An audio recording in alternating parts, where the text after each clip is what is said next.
대한민국 최고 엘리트로 구성된 국회의원. 그러나 뜻을 같이 하지 못한 사람들로 인해 결국 당이 나눠지게 되고 각 당마다의 목소리로 인해 국회는 늘 정쟁 가운데 있다.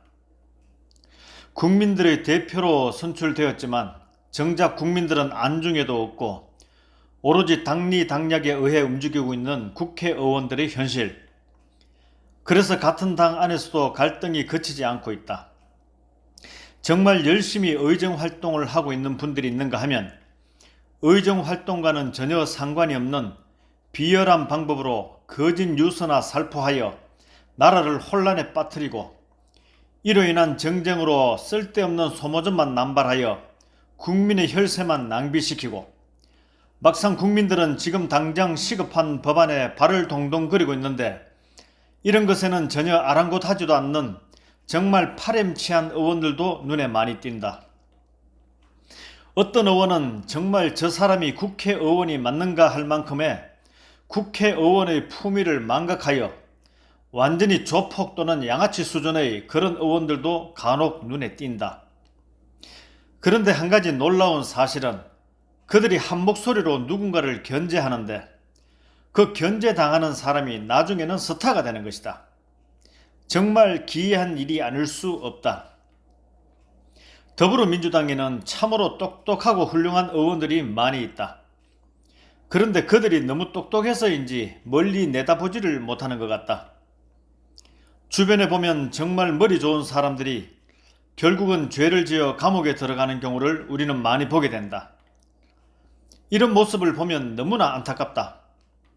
그 좋은 머리를 정말 모두에게 유익한 곳에 사용했다면 얼마나 좋았을까.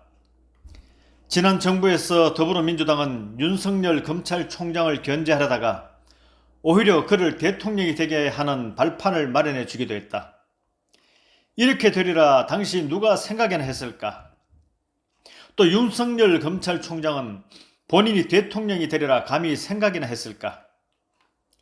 그러나 경선 과정에서 너무나 똑똑했던 더불어민주당의 내부 제보로 인해 이재명 대선 후보는 대장동 의혹을 비롯한 각종 비리에 연루되어 선거 기간 내내 곤욕을 치르지 않을 수 없었다. 그런 가운데 윤석열 검찰총장은 공직을 사직하고 1년도 안 된 가운데 대통령이 되는 헌정사상 초유의 일이 발생하게 된 것이다. 그런데 이런 어이없는 실수를 했던 더불어민주당이 지금 또다시 그 전철을 밟고 있으니 국민들이 보기에는 너무나도 기가 막히지 않을 수 없다.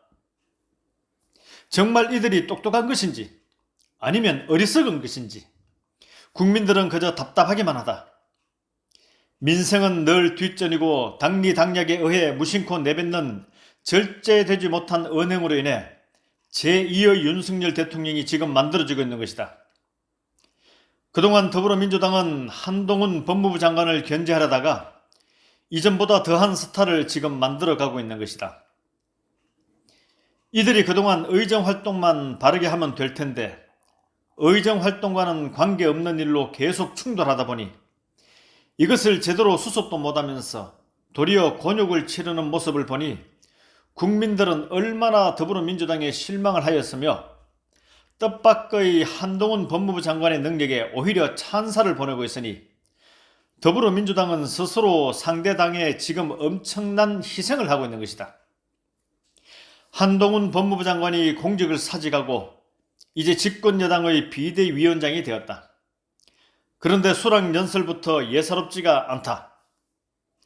이에 대해 더불어민주당이 이전의 잘못된 습성을 버리지 못한다면 결국 차기 대선은 또 상대 당에게 빼앗길 수밖에 없을 것이다.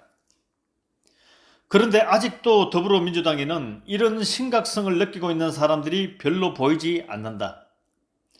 모든 것은 뿌린 대로 거둔다고 했다. 나중에 대체 누구를 원망하리요?